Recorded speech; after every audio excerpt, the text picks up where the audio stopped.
Chapter 8. The Valley of Voices.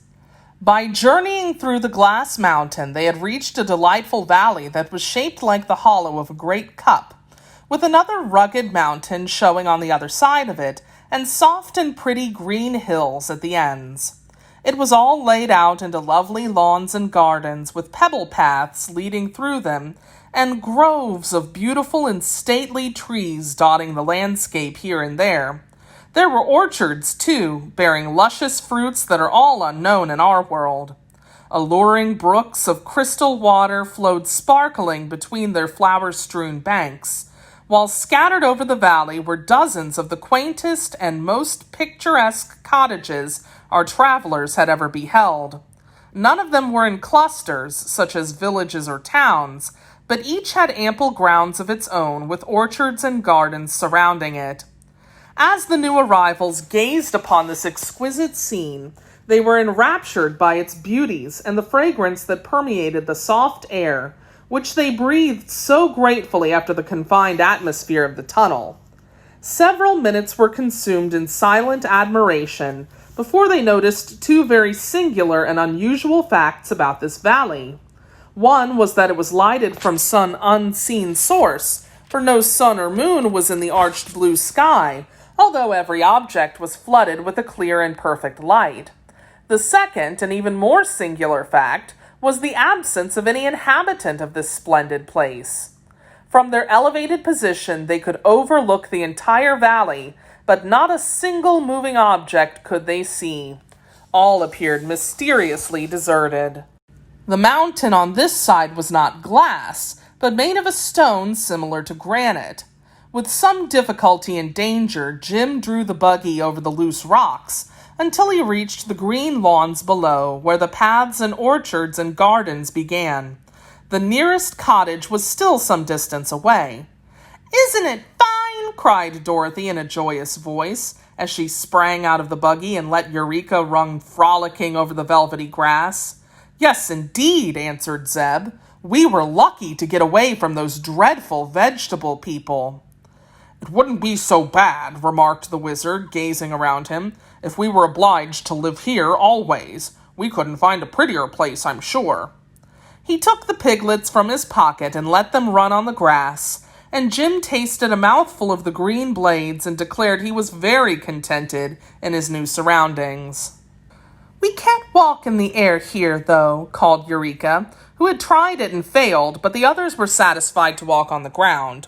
And the wizards said they must be nearer the surface of the earth than they had been in the Mangaboo country, for everything was more homelike and natural. "But where are the people?" asked Dorothy.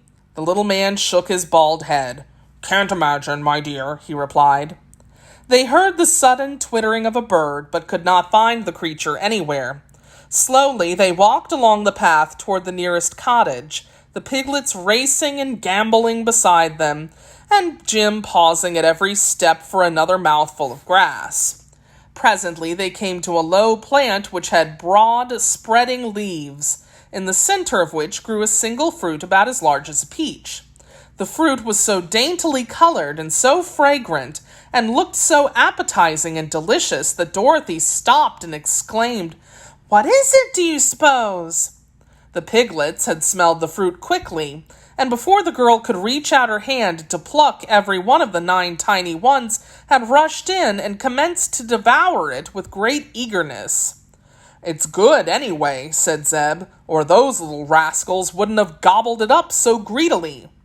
"Where are they?" asked Dorothy in astonishment. They all looked around, but the piglets had disappeared. "Dear me," cried the wizard, "they must have run away, but I didn't see them go, did you?" "No," replied the boy and the girl together. "Here, piggy, piggy, piggy," called their master anxiously. Several squeals and grunts were instantly heard at his feet, but the wizard could not discover a single piglet. "Where are you?" he asked. "Why, right beside you," spoke a tiny voice. "Can't you see us?" "No," answered the little man in a puzzled tone. "We can see you," said another of the piglets. The wizard stooped down and put out his hand, and at once felt the small, fat body of one of his pets. He picked it up, but could not see what he held. It is very strange, said he soberly. The piglets have become invisible in some curious way. I'll bet it's because they ate that peach. It wasn't a peach, Eureka, said Dorothy. I only hope it wasn't poison. It was fine, Dorothy, called one of the piglets. We'll eat all we can find of them, said another. But we mustn't eat them, the wizard warned the children, or we too may become invisible and lose each other. If we come across another of the strange fruits, we must avoid it.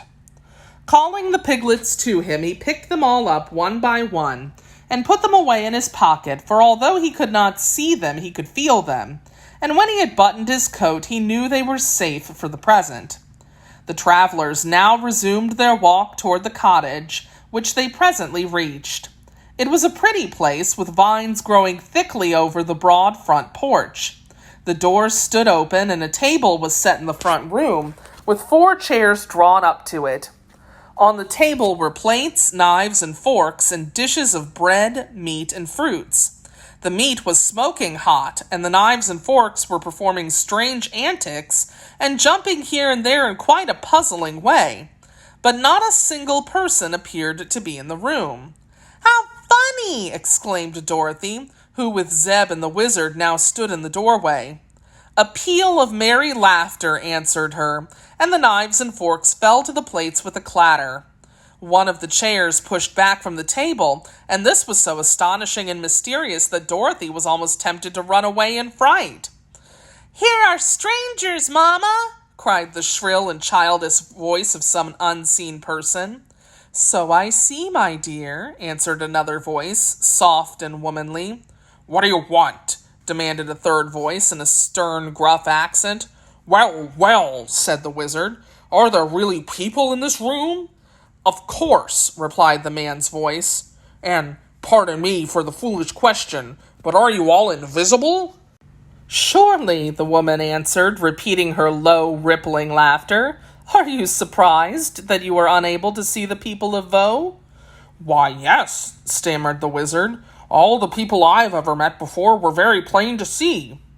Where do you come from, then? Asked the woman in a curious tone. We belong upon the surface of the earth, explained the wizard. But recently, during an earthquake, we fell down a crack and landed in the country of the Mangaboos. Dreadful creatures, exclaimed the woman's voice. I've heard of them. They walled us up in a mountain, continued the wizard, but we found there was a tunnel through to the side, so we came here. It is a beautiful place. What do you call it?